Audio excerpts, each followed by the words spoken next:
La section com visuel, c'est une section qui se déroule actuellement en 3 ans, donc qui va, se dérouler juste après la prépa. Par rapport aux conditions d'admission sur cette, section, soit vous arrivez d'une prépa, qui est faite en interne.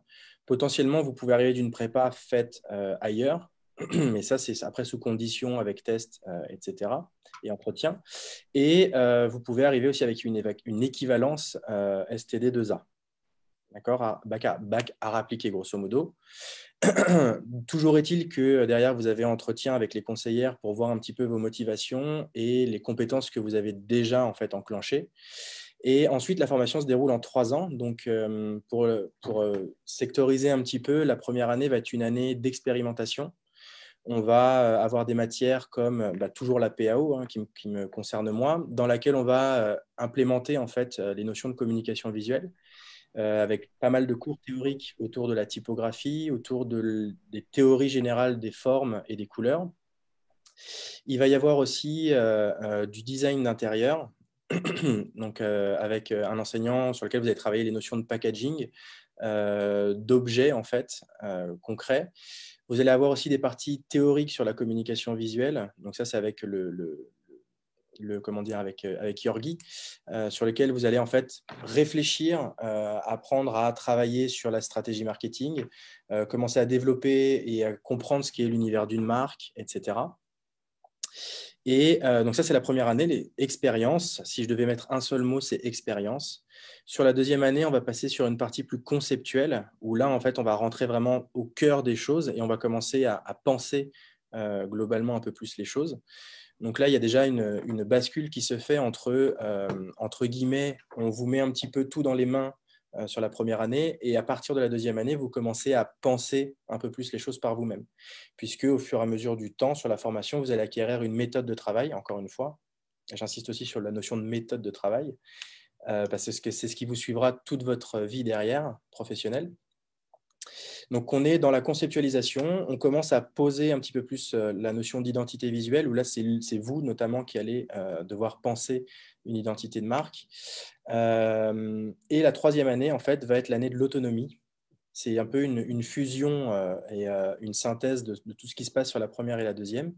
Et sur cette troisième année, vous êtes globalement autonome sur vos projets, c'est-à-dire que vous allez revisiter les projets des années précédentes pour les augmenter pour amener des transversalités à l'intérieur de ça. Notion très importante aussi, transversalité, j'y reviendrai. Et surtout, vous allez préparer votre diplôme. C'est-à-dire qu'il y a une année, la troisième année, qui est consacrée véritablement à la recherche d'une problématique. Donc, quand je disais autonomie, ça comprend aussi ça. Hein. C'est-à-dire que nous sommes à ce moment-là de l'année, enfin, de ce moment-là de la formation, pardon, nous sommes finalement des consultants. Nous devenons des consultants pour vous. Nous vous aidons, nous vous appuyons en fait sur des problématiques techniques, mais c'est vous qui menez votre barque. Vous allez dégager en fait une problématique qui va être liée à ce que vous allez observer du monde autour de vous. Et ensuite, vous allez apprendre à formaliser cette problématique et à y répondre. Donc ça peut se faire dans plein de domaines différents. Ça peut être dans de l'exposition, ça peut être de l'objet, ça peut être de l'édition, ça peut être vraiment tous les univers sont palpables à ce moment-là. Et après, il y a ce qu'on appelle une quatrième année qui est en train de se mettre en place. Donc, et cette année-là, elle va s'inscrire dans le réel. C'est-à-dire que on va faire ce qu'on appelle de la communication 360 degrés. Donc, c'est un terme que vous avez peut-être entendu vaguement. Et en fait, vous allez coller au réel, c'est-à-dire que vous allez dégager des problématiques avec des entreprises concrètes. Vous allez apprendre à rédiger des briefs, penser une stratégie globale pour une marque, penser par exemple la conception de la marque, le développement de la marque et ensuite, par exemple, l'élargissement à ce qu'on appelle des identités filles. Donc, quels exemples je pourrais vous donner? Je pourrais prendre une marque comme Zara, qui initialement fait du vêtement et qui derrière a développé ce qu'on appelle Zara Home. Donc, l'idée, c'est de s'implémenter véritablement dans du concret, dans du réel. Et finalement, la quatrième année, c'est une année où vous êtes un professionnel. On vous accompagne encore globalement, mais vous êtes un professionnel aguerri et vous allez vraiment dégager des problématiques issues du monde concret, du monde du travail. Voilà. Globalement, c'est comme ça à peu près que ça se passe. D'accord. Et du coup, pour accéder à cette formation, quel niveau faut-il avoir? Comme je disais au tout début, le niveau, en fait, soit vous arrivez avec une prépa, donc une prépa art principalement, soit vous arrivez de l'extérieur et à ce moment-là, que ce soit sur la première ou la deuxième année, des passerelles sont possibles, soit avec d'autres formations qui sont à l'intérieur de l'école, comme la section infographie par exemple, où vous êtes plus concentré sur la technicité et les outils. Et à partir de là, vous avez un entretien. Donc, sur la première année, c'est un entretien avec des conseillères, c'est un entretien avec le responsable pédagogique. Et à partir de là, vous produisez un book et on voit comment vous pouvez intégrer la section. Pour la deuxième année, c'est un petit peu plus complexe. Vous avez un test qui vient en supplément. C'est-à-dire qu'en fin d'année scolaire, autour de juin, on discute de votre passage. Et à partir de là, vous avez l'été, globalement, pour produire une réponse par rapport à un sujet donné. Et en fonction de cette réponse, on voit si vous pouvez intégrer ou non la section à partir de la deuxième année. D'accord. Non. Quels sont les débouchés du coup à l'issue de cette formation? Alors, par rapport à la formation, donc, nous, ce qu'on essaye de faire, c'est déjà de vous former globalement à la direction artistique. La direction artistique, qu'est-ce que ça veut dire? Ça veut dire être capable de penser un projet dans sa globalité. Donc, ça veut dire aussi être capable de gérer une équipe qui va intégrer potentiellement des graphistes comme vous et aussi des designers ou des architectes ou des scénographes. Et ça va être capable de dialoguer avec eux. Donc, c'est pour ça que je parlais de la notion de transversalité tout à l'heure. C'est-à-dire que globalement, dans la formation, vous allez brasser un nombre de compétences qui vous permettent de comprendre globalement comment certains métiers fonctionnent. D'accord? Ça ne veut pas dire que vous êtes des experts dans ces métiers-là. L'architecture est un métier à part entière. Hein, d'accord? Le design d'objets est un métier à part entière également, mais vous avez suffisamment de clés de compréhension pour pouvoir chapeauter une équipe qui va intégrer plusieurs métiers. Donc, la direction artistique, c'est ça. Avec la quatrième année, on va pouvoir intégrer la notion de chef de projet. Donc, ça veut dire savoir gérer des budgets, ça veut dire pouvoir gérer tout ce qui va être facture, enfin, tout cet univers-là qui est a priori très très loin et beaucoup moins sexy que nos métiers à proprement parler. Et derrière, vous allez pouvoir être aussi graphiste, c'est-à-dire que vous allez pouvoir répondre par rapport à une entreprise et exécuter, entre guillemets, ce dont elle a besoin. Voilà. D'accord. Donc, un Globalement, grand panel de métiers finalement à l'issue de cette formation. oui. Donc, on va passer directement peut-être aux travaux, vu que niveau temps, on est un petit peu serré. Ok, ça marche. Là, je vais juste vous montrer un seul book. D'accord, on va faire plus court que tout à l'heure. C'est un book qui va permettre de synthétiser un petit peu. C'est un book de troisième année. Donc là, c'est le book qu'on présente en jury de fin d'année. Donc juste pour remettre le contexte, il y a un jury professionnel en troisième année, qui sont des professionnels du métier, hein, qui viennent regarder votre projet professionnel et également votre book, en fait, qui est un panel de choix de projets que vous avez récupérés sur les premières et deuxième années. Donc, toujours la notion de packaging, on travaille sur l'objet. Ici, c'était l'idée de trouver un objet improbable, donc soit en détournant le principe d'ouverture, soit en proposant un packaging original pour le produit intérieur. Le kit de survie ici, c'était un travail conceptuel en fait sur la notion, par exemple, d'addiction. C'est-à-dire que là, la personne qui achèterait ce kit serait un addict du thé. Et donc ici, ils sont proposés plusieurs objets, donc il faut les penser. On détermine une cible type et à partir de là, on va se dire, bon, voilà, quels sont les éléments symboliques qui nous ramènent à l'addiction. Et donc du coup, ça permet de produire ce genre d'éléments. Toujours du packaging, mais cette fois-ci sur de l'habillage. Donc, on est sur de la refonte identitaire. Là, c'était une marque de savon. Donc, on repropose soit un habillage de Pâques, soit une refonte identitaire. Donc, on va repenser le logotype. Là, c'est plus sur la notion ici de monochrome, donc la couleur jaune, et comment, à partir d'une couleur, on va pouvoir proposer des variations du jaune, donc sur l'objet. Là, je vous fais juste un petit aparté à partir de l'opéra, puisque j'ai les dossiers en fait avec moi. C'est un projet qu'on va pouvoir faire avec moi. C'est un projet de refonte identitaire.